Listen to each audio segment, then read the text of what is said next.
Duka kembali menyelimuti kota Palembang. Kebakaran hebat terjadi di Jalan KH Paki Usman, Kelurahan 1 Ulu Laut, Kecamatan Seberang Ulu 1 Palembang pada Jumat malam 13 November 2020 sekitar pukul 18.30 waktu Indonesia Barat. Kobaran api menghanguskan puluhan rumah dan bedeng milik warga setempat.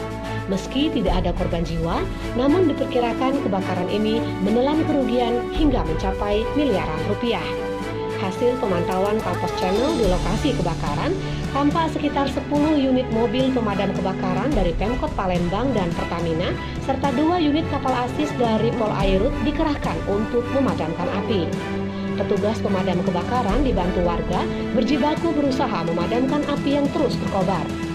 Antoni, 37 tahun, Ketua RT 19 saat ditemui di lokasi kebakaran mengatakan dirinya belum mengetahui secara pasti kronologi kebakaran tersebut.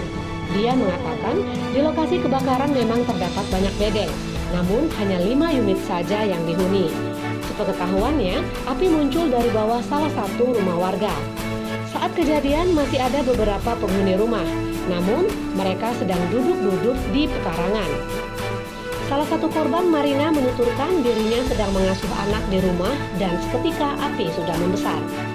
Api dapat dipadamkan sekitar pukul 20:30 waktu Indonesia Barat.